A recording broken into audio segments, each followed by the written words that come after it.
So నేను నాని కలిసి చేస్తే ఖచ్చితంగా అది ఒక 10 ఏళ్ళు మాట్లాడుకునే సినిమాలాగా ఉండాలి. హిట్ 1, హిట్ 2, హిట్ 3 మూడు డిఫరెంట్ కేసెస్. హిట్ హిట్ నాది, హిట్ శేష్ది, హిట్ నాని అన్నది. సో హిట్ మాది, హిట్ మా అందరిది. అయితే హిట్ 3 విషయానికి వస్తే కేసు ఏంటంటే ఇండియాలో డిఫరెంట్ ప్లేసెస్ లో మర్డర్స్ జరుగుతాయి. సేమ్ ప్యాటర్న్స్ జరుగుతాయి మర్డర్స్. ఒకే టైం లైన్ లో ఒకే ప్యాటర్న్ లో డిఫరెంట్ ప్లేసెస్ లో జరగడం అనేది ఖచ్చితంగా ఒక్కడి వల్ల అయితే కాదు, ఒక గ్యాంగ్ అయి ఉండాలి. సో ఎవరు ఆ గ్యాంగ్, ఏంటి వాళ్ళ మోటో అనేది మన హీరో అర్జున్ సర్కార్ సాల్వ్ చేయాల్సిన case. Arjun Sarkar he's a psycho cop. Anger issues ఉంటాయి, అందరి మీద అరుస్తూ ఉంటాడు, ఎప్పుడు కోపంగా ఉంటాడు, అస్సలు నవ్వడు, బూతులు మాట్లాడుతుంటాడు.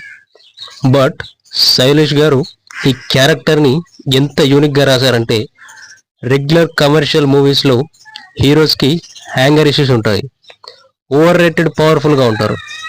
కానీ ఇక్కడ సర్కార్కి బీపీ ప్రాబ్లం ఉంటుంది, హై అవ్వడం, లో అవ్వడం, ట్యాబ్లెట్లు వేసుకుంటూ ఉంటాడు, హాస్పిటల్కి వెళ్తూ ఉంటాడు. ఏ చిన్న ప్రాబ్లం అయినా గూగుల్లో సెర్చ్ చేస్తూ ఉంటాడు. రైట్ హ్యాండ్ లాగినట్టు అనిపించిన హార్ట్ ప్రాబ్లం ఏమో అని గూగుల్లో సెర్చ్ చేస్తాడు అలా. సో ఇంకా తినే ముందు ఫస్ట్ ముద్ద వాళ్ళ తాతయ్యకి పెడతాడు. చనిపోయిన వాళ్ళ తాతయ్య ఫోటోకి అమ్మ ఉండదు, అమ్మ దగ్గర పెరగడు. సో మదర్ సెంటిమెంట్ కూడా ఉంటుంది.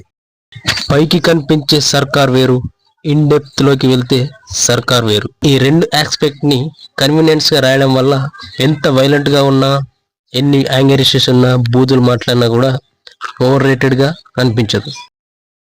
సో శైలేష్ గారైతే హీరో క్యారెక్టర్ మీద, క్యారెక్టరైజేషన్ మీద పర్ఫెక్ట్ గా 100% ఎఫర్ట్ పెట్టయితే రాశారు. శైలేష్ గారి బ్రిలియన్స్ ఏంటో మనకు చూపించారు ఈ క్యారెక్టర్ తో.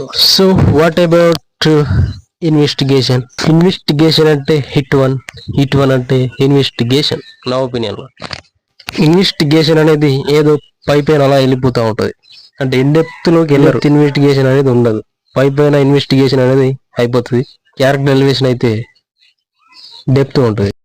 ఇంకా dark web, villains, criminals, crimes, murders విషయానికి వస్తే డార్క్ వెబ్ అనేది ఓపెన్ గా ఉంటుంది. సో దానికి ఒక పాస్వర్డ్ అంటూ ఏమి ఉండదు, అయితే ఎవరైనా ఓపెన్ చేసుకోవచ్చు దాన్ని. ఆ వెబ్సైట్ కి, ఆ వెబ్ కి ఒక అడ్మిన్ ఉంటాడు. ఆ వెబ్ లో జాయిన్ కావడానికి కొన్ని రూల్స్ అండ్ రెగ్యులేషన్స్ ఉంటాయి. సో అందులో జాయిన్ కావాలంటే 2 మర్డర్స్ చేయాలి. 2 మర్డర్స్ చేసి అదే ప్యాటర్న్ లో, వాళ్ళ ప్యాటర్న్ లో 2 మర్డర్స్ చేయాలి. అయితే ఆ 2 మర్డర్స్ చేసిన తర్వాత అడ్మిన్ నుండి అప్రూవల్ వస్తుంది టీమ్ లో జాయిన్ కావడానికి, మెంబర్ కావడానికి. అయితే ఇక్కడ ఓపెన్ వెబ్సైట్ కాబట్టి ఎవరైనా జాయిన్ అయ్యే అవకాశం ఉంది. సో దానికి ఒక పర్టికులర్ కోడ్ కానీ, పాస్వర్డ్ కానీ ఉంటే బాగుండేది అనిపించింది, ఎందుకంటే పోలీసులు కూడా జాయిన్ అయ్యే అవకాశం ఉంది. నెక్స్ట్ ఇంకా విలన్ తమ్ముడు విషయానికి వస్తే వాడు కూడా ఎందుకు 2 మర్డర్స్ చెయ్యాలి? హిట్ 3 స్టోరీలో వాళ్ళ తమ్ముడు కూడా ఇద్దరిని చంపాలి సార్ ఆ జోన్ లోకి వెళ్ళాలంటే. అది చాలా మందికి ఉంది డౌట్ సార్, అందుకని అడిగాను. అదే వాళ్ళ తమ్ముడు. ఇంకో డౌట్ ఏంటంటే వాడు ఇప్పుడెందుకు 2 మర్డర్స్ చేస్తుంది? సో ఆ వెబ్సైట్ స్టార్ట్ అయినప్పుడే వాడు చేసి ఉండాలి కదా, 2 మర్డర్స్ చేసి ఉండాలి, అందులో మెంబర్ అయ్యి ఉండాలి. ఇప్పటిదాకా అప్పట్లో వాడికి ఇంట్రెస్ట్ లేదమ్మా. విలన్ క్యారెక్టర్ అయితే అస్సలు బాగాలేదు. అదే వాడు కాక వేరే ఎవరైనా చేసి ఉంటే బాగుండేదేమో అనిపించింది. అయినా వేరే ఎవరు చేసినా కూడా ఆ క్యారెక్టర్ లో డెప్త్ అనేది లేదు, ఆ క్యారెక్టర్ కి స్ట్రెంగ్త్ అనేది అస్సలు లేదు. విలన్ క్యారెక్టర్ కి ఒక స్ట్రాంగ్ ఎమోషన్ గానీ, స్ట్రాంగ్ బ్యాక్గ్రౌండ్ గానీ లేవు. ఇవి లేవు ఓకే, కానీ strong IQ, high intelligence, powerful mind లాంటివి లేవు. ఇలాంటివి కూడా లేవు, కానీ పెట్టుంటే బాగుండేది ఇలాంటివి అనిపించింది.